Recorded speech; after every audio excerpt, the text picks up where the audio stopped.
The gaming industry is just as bad as all the other ones, so that whenever you see a new craze that's developed, there'll be lots of imitations, knockoffs, slight variations on the same theme to cram in and build out a new explosive genre or spin on gaming.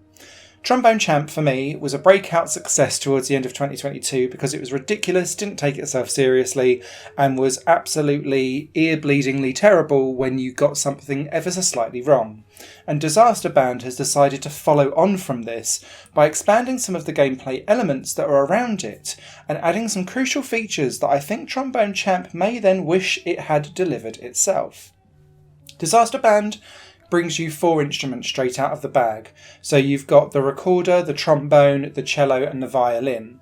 And what you'll be doing is playing very similarly to how Trombone Champ works. So if you've not played that game before, you've got notes coming from the right to the left of the screen, and what you'll be doing is moving your mouse up and down on your mouse mat, and then trying to match the dot that's on the line to hit the notes that are coming towards you, pressing and holding and releasing your mouse click as they cross your path.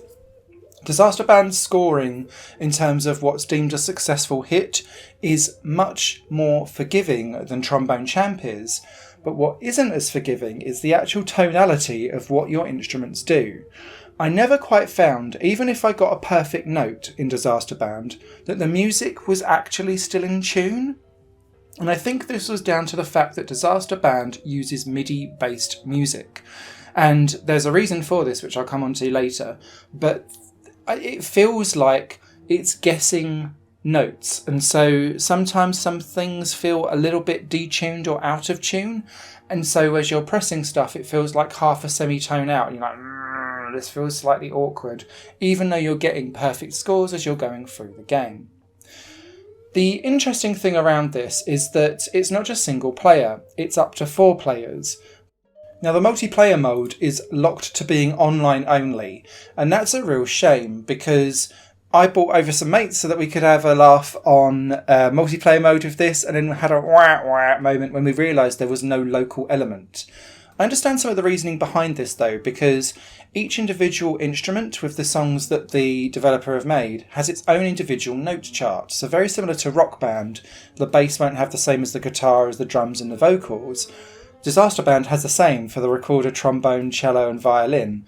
The issue here though is that the UI is really chunky, so it doesn't look nice if you was to probably chop that up into quarters. So there needs to be an interesting way of doing that, perhaps making each of the notes a different colour so that people can kind of spot their own and wander around or something. I'm not entirely sure. But yeah, I was a bit underwhelmed at the fact that the multiplayer element is locked behind online only, so I didn't really get the chance to test it, if I'm perfectly honest. The base content for Disaster Band is really, really tiny. You only get 7 or 8 songs, but the crucial thing here is it's got Steam Workshop access and people are uploading their own versions of songs as they go.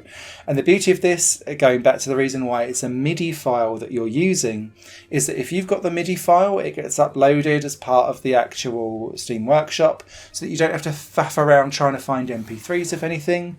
People have made their own individual background music videos of stuff as well, so there's some comedy there.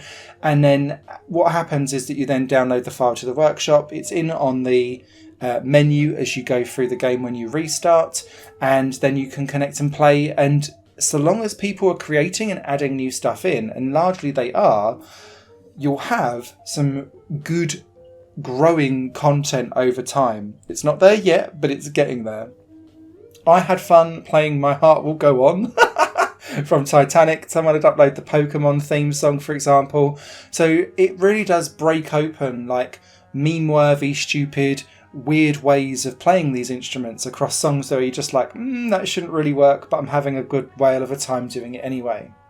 Of course, if you've got people uploading their own content, some of it is really subjective in terms of what the actual note tracks are like.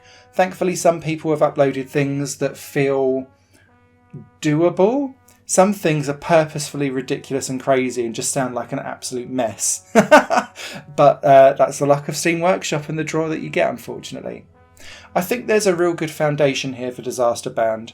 I do struggle with the fact that no matter how perfect you make something, it still feels slightly out of tune, and that's slightly frustrating against when you do something right in Trombone Champ, it does actually sound satisfyingly in tune, and so there's a method to their madness.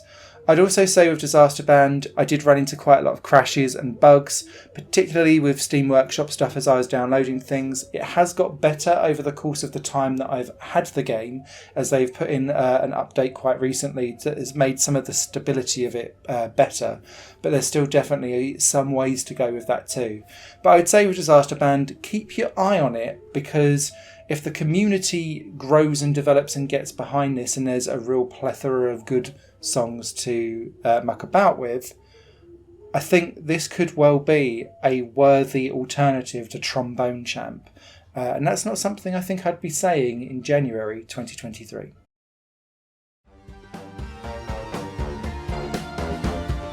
Higher Plane Games is part of the Higher Plane Network, a completely independent media outlet supported by people like you.